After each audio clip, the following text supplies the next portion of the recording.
Quero cumprimentá-los com a graça de nosso bom e eterno Deus. Estamos de volta com mais uma de nossas aulas da Escola Bíblica Dominical, na Assembleia de Deus, Plena Unção, Rua do Amaral, 95, Andaraí, Rio de Janeiro. Hoje, lição de número 6, título: O Espírito Santo e a Armadura de Deus. O texto áureo está em Isaías capítulo 59, versículo 17. Porque se revestiu de justiça como de uma couraça, e pôs o elmo da salvação na sua cabeça, e tomou vestes de vingança por vestidura, e cobriu-se de zelo como um manto. Logicamente, uma palavra de profecia sobre o ministério terrenal do Senhor Jesus Cristo, quando o Espírito Santo, através de seu servo profeta Isaías, enunciou séculos antes do nascimento de Cristo, de que ele carregaria sobre a sua cabeça, lógico que é uma linguagem de cunho espiritual, o elmo da salvação. Os objetivos desta lição são 3. Número 1. Identificar as armas espirituais que constituem a armadura de Deus. Note que palavras e expressões principais eu enfatizo com cores diferenciadas a fim de que você preste mais a atenção nelas, porque são primordialmente importantes para a compreensão desta lição e também de todas as outras, tanto as lições passadas como as lições que nós ainda ministraremos nos dias subsequentes. Objetivo de número 2, saber como proceder diante dos embates espirituais no cotidiano de nossa vida cristã. E o objetivo de número 3, vencer os ataques de Satanás, que aliás são constantes e são múltiplos e, por que não dizer, perigosos, através do uso, da utilização do revestimento da armadura de Deus. Nós temos aqui uma foto ilustrativa, logicamente isto fique bem claro, não é, para ajudar o meu irmão, a minha irmã, na compreensão desta importante lição no dia de hoje, mas é uma imagem muito curiosa, não é? E por que não dizer uma imagem bonita, bem trabalhada, elaborada. A armadura romana, aqui diante de nós, um soldado, não é? Daqueles dias. Mas vejamos uma outra imagem igualmente importante. Aqui está. Soldado romano e sua armadura. Inclusive, esta é mais completa do que a anterior, porque ela traz aqui já a descrição, não é, da armadura conforme nos é apresentada pelo apóstolo Paulo, inclusive com as respectivas referências escriturísticas. Então essa é uma figura, obviamente, muito tênue e muitíssimo aquém da verdadeira armadura espiritual que nós, os crentes, devemos trazer sobre nós durante o tempo de nossa peregrinação nesta terra. Agora, o tópico de número 1. A armadura ela é indispensável, porque a batalha espiritual na vida do cristão, em razão de que o inimigo da nossa alma está constantemente buscando oportunidades para nos desviar da presença de Deus, né? Dos caminhos de Deus, dos ensinamentos santos constantes nas páginas do livro sagrado. 1 de Pedro 5 e 8 claramente adverte-nos no que diz respeito ao fato de que o nosso adversário anda em derredor buscando a quem possa tragar. E ele é um adversário que possui um poder limitado, porém é extremamente ardiloso, perigoso, um grande enganador. Daí então devemos resistir às investidas de Satanás contra nós. Como fazemos isto? é muito simples. Sendo obedientes a Deus, nos submetendo à vontade dele e nos mantendo firmes na fé. Então, nós temos aqui no texto, não é, de nossa lição, o número 1, manuseando adequadamente as armas espirituais pelo Espírito Santo, permanecendo sob a influência e o domínio de nosso Deus. Agora, o subtópico 1.1, primeira destas armas aqui mencionadas, o cinto da verdade. A cinta prendia todas as demais peças ao corpo do soldado. E Cristo é o nosso modelo maior da verdade, da fidelidade, que aqui a palavra está abreviada, mas é fidelidade. E note que temos aqui uma imagem do cinto que era utilizado pelo soldado romano, mais ou menos nessa parte do corpo aqui. Então, a armadura, ela era, não é, toda fixada no corpo dele. Ele aprendia através deste cinto, ou no caso aqui mais especificamente falando, uma cinta, porque você vê que ela tem um formato bastante curioso e interessante. Agora, o subtópico 1.2, a segunda arma que temos aqui que compõe essa armadura espiritual que devemos utilizar, a couraça da justiça. E aqui temos diante de nós essa couraça que o soldado romano utilizava. Ela era muito importante e resistente, inclusive porque protegia, né, os órgãos vitais de seu corpo, como, por exemplo, o coração. Então, a justificação concedida por Deus a nós, Romanos 5:21, ela está ligada a essa couraça da justiça, porque nós fomos justificados por Deus através de nossa fé na pessoa do Senhor Jesus Cristo, em razão de nossa fragilidade espiritual, porque do ponto de vista humano nós somos seres extremamente frágeis. Então nós precisamos dessa couraça da justiça, porque ela irá oferecer-nos proteção. Proteção, inclusive, repito e reenfatizo, por conta de nossa fragilidade espiritual. Porque sem essa couraça da justiça, nós nos tornaremos alvos muito fáceis de nossos adversários espirituais, quais sejam o diabo e seus demônios. Agora, nós temos aqui novamente a figura da vestimenta do soldado romano, já um modelo, uma imagem diferente. Então note, por exemplo, o capacete, a lança, a túnica que ele utiliza, o escudo, as suas sandálias com aquelas clavas que eram necessárias para que elas fossem presas ao seu corpo. Então, é uma figura muito importante, quer dizer, é o ensino audiovisual que nos ajuda a assimilarmos, não é? A compreendermos e aprendermos de maneira mais clara e rápida aquilo que estamos estudando. Portanto, passemos adiante. A armadura é fundamental. Esse é o tópico de número 2. Devemos buscar o revestimento da armadura de Deus também para que nos tornemos capazes de levar a palavra de Deus aos perdidos, apresentar aos perdidos, né, o plano da salvação. E o executor do plano da redenção é o Espírito Santo, porque ele produz a regeneração no pecador. Porque o Pai, o Filho e o Espírito Santo, eles trabalham em conjunto para que o ser humano seja salvo. Cristo disse: ninguém pode vir a mim se o Pai que me enviou não o trouxer. Mas Cristo também disse que o Espírito Santo é quem convence o homem do pecado, do juízo e da justiça. Então o Espírito Santo faz esse trabalho de convencer o pecador de que ele está perdido.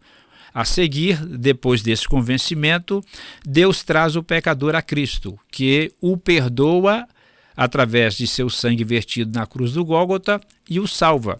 E a regeneração, o processo do novo nascimento que ocorre no interior do pecador, é uma obra realizada pela pessoa do Espírito Santo. Porém, repito, a salvação é uma obra em conjunto realizada por Deus o Pai, Deus o Filho e Deus o Espírito Santo. E é uma obra realmente extraordinariamente magnífica. Agora, o subtópico 2.1. Nós temos aqui o seguinte tema: calçados os pés do Evangelho da Paz.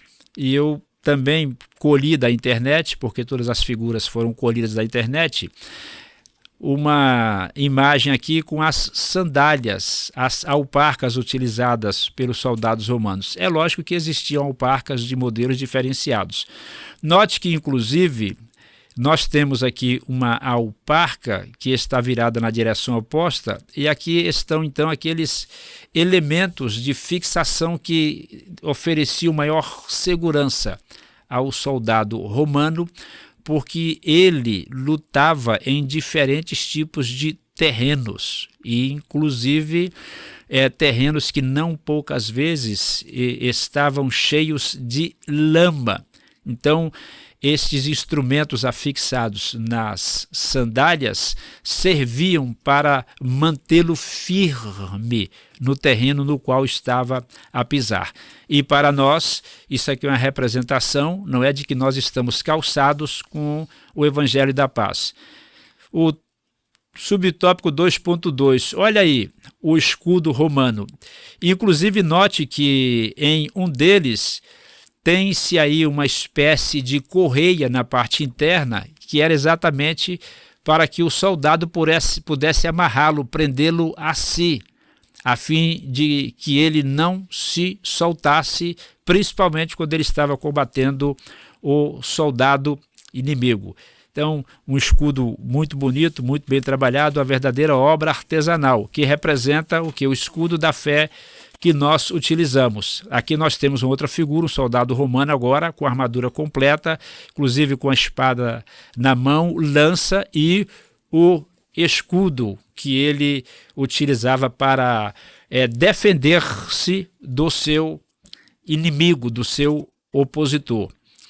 Temos aqui agora uma outra figura também de escudo. 3 soldados romanos abrigados sob os seus escudos do ataque do adversário.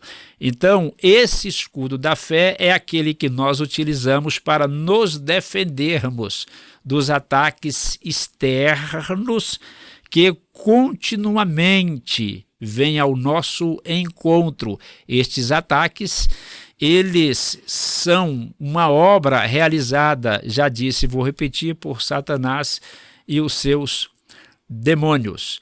Agora, o escudo da fé, ele também servia para proteger o soldado das setas inflamadas do adversário, porque era uma coisa muito comum naqueles dias. Nós temos aqui, inclusive, uma figura de soldados, aqui está, com arco e flecha, e eles estão aqui utilizando o quê? Aquilo que se chamava de flechas incendiárias, porque elas eram lançadas em direção aos adversários, inclusive navios, e não poucas vezes navios foram completamente queimados e inclusive foram a pique por conta destas flechas incendiárias. Então os escudos eram utilizados também para que os soldados romanos pudessem ser protegidos das flechas incendiárias. Então esse escudo da fé, ele nos protege das flechas incendiárias que Satanás envia contra nós continuamente. É um escudo que devemos carregá-lo sempre conosco. Tópico número 3, a armadura convincente. Para manter-se íntegro em sua caminhada, o cristão precisa estar o quê? Convicto de sua salvação, pois ela o mantém concentrado na maior de todas as recompensas, qual seja, estar ao lado de Cristo. Por isso que quando Paulo escreveu a sua epístola aos Filipenses, ele disse que tinha desejo de partir e estar com Cristo, o que era muito melhor. Ele usou ali uma terminologia extraída da linguagem náutica. A palavra ali é analio, alguns pronunciam analio, referência a um navio que sai de um porto depois das âncoras levantadas e parte em direção ao porto desejado. Então Paulo estava usando essa analogia para referir-se ao seu desejo de soltar as âncoras, por assim dizer, que estavam a prendê-lo, né, neste mundo, a fim de que ele pudesse navegar em direção ao porto celestial, ou seja,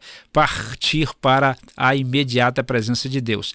Mas esta palavra também pode referir-se a um soldado que está acampado em um lugar e repentinamente ele precisa levantar-se e ausentar-se bruscamente deste acampamento, indo para um outro lugar. Também tem este significado. Em um certo sentido, estamos acampados neste mundo, mas a qualquer momento nós seremos convocados para sairmos desse nosso acampamento no qual estamos, a fim de nos encontrarmos com o nosso Salvador, não é? Nos ares, conforme a promessa que a Escritura nos faz. De outro modo, então, o cristão deve usar a melhor arma de persuasão que existe, qual seja a palavra de Deus. Aqui nós temos, olha, o capacete da salvação, que protege o cristão da degradação do pecado. Cristo também trouxe o elmo da salvação na sua cabeça, Isaías 59:17. Lembrando que a salvação, de acordo com Efésios 2:8, que Deus nos concede, ela é pela graça por meio da fé. Isso significa que ninguém pode alcançar a salvação pelos seus próprios méritos, através da prática das boas obras. Não, a salvação ela nos é oferecida e nós a alcançamos pela graça por meio da fé. Não poderíamos comprá-la ou adquiri-la por nenhum outro meio, apenas através da pessoa de Cristo Jesus, o nosso Salvador. Agora no subtópico 3.1 temos o capacete da salvação. O capacete protegia a cabeça do soldado durante os combates. Logo, o cristão precisa compreender que muitas batalhas são ganhas e também outras perdidas da mente. Se você ler o livro de Jó, assim, atentamente, você perceberá que depois que todas aquelas tragédias sobrevieram sobre ele, ele finalmente confessou: o que eu temia, ou seja, o que eu tinha medo, né, acabou me acontecendo. Então Jó, ele travou batalhas em sua mente, mas porque tinha medo de que tragédias sobreviessem sobre ele, tais tragédias acabaram sobrevindo sobre a sua vida, e ele reconheceu que isto estava já previsto na sua mente. Eu chamo isso de fé negativa, acreditar que algum mal sobrevirá a si mesmo ou a si mesma. Então, o mal é uma fé negativa que acaba atraindo coisas ruins, e Jó admitiu isto francamente, inclusive isso está registrado no seu livro. Subtópico 3.2, olha aí, a espada do Espírito, soldado romano, com 2 espadas, inclusive fortemente armado e preparado para a batalha. Então a espada do Espírito é a palavra de Deus, ela sonda os pensamentos e propósitos do coração. Hebreus 4:12, porque ela penetra no íntimo de nosso ser, até a divisão da alma e do espírito, coisa que nem um outro instrumento é capaz de fazer. Apenas a espada do Espírito, ela tem essa condição de adentrar o nosso íntimo e alcançar até mesmo aquela divisão última de nosso homem interior, que é onde se faz ali uma separação entre a alma e o espírito. Então, como a palavra de Deus possui um poder extraordinário. Devemos também resistir a toda e qualquer tentação, provocação ao erro e ao pecado, utilizando-nos o quê? Da espada do Espírito, que é a palavra de Deus. Qual é o nosso maior modelo?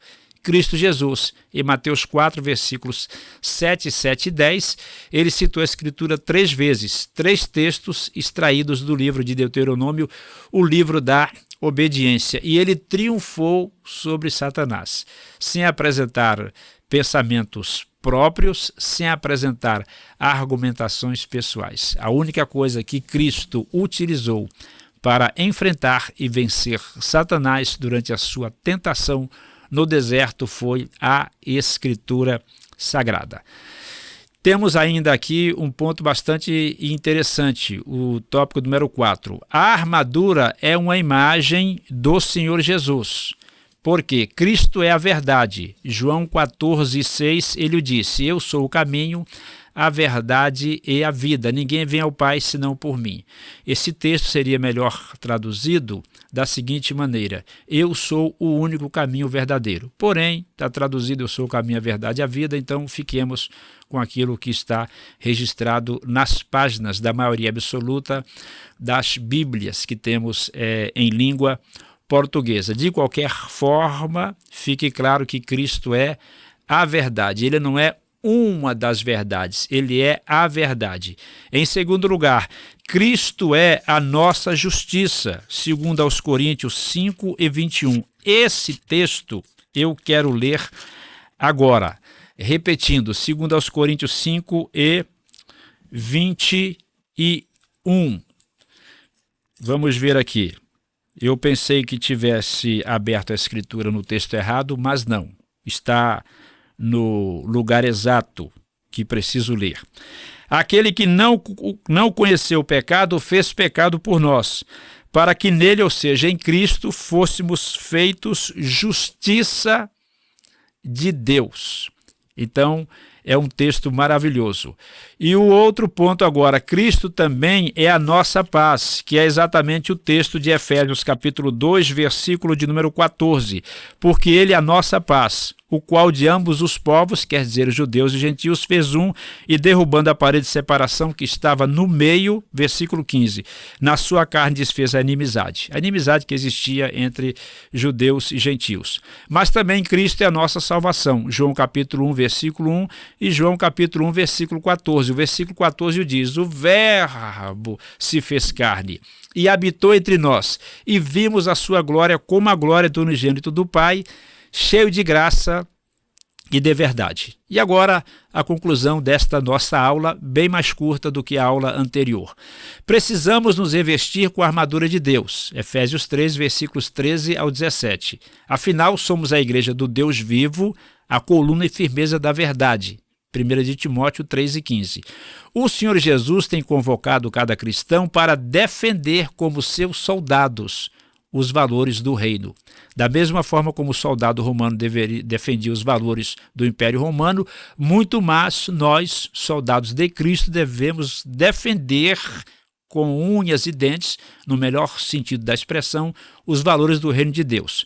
Prontamente, devemos utilizar as armas espirituais a fim de lutarmos, resistirmos aos ardis de Satanás, seus demônios, o pecado que tão de perto nos rodeia e permanecermos firmes em nossa fé em Cristo. Mas ainda temos aqui atividade para fixação, porque o escudo da fé nos ajuda a apagar as setas inflamadas do maligno. Efésios 6:16. Resposta: com o escudo da fé, neutralizamos os ataques flamejantes, inflamados, que o inimigo nos lança, ou seja, conseguimos eliminar as investidas do inimigo e prevalecer sobre ele, por causa de nossa fé depositada em Cristo Jesus e também de nossa submissão e obediência à vontade de Deus. Finalizamos aqui, então, mais uma lição de nossa escola bíblica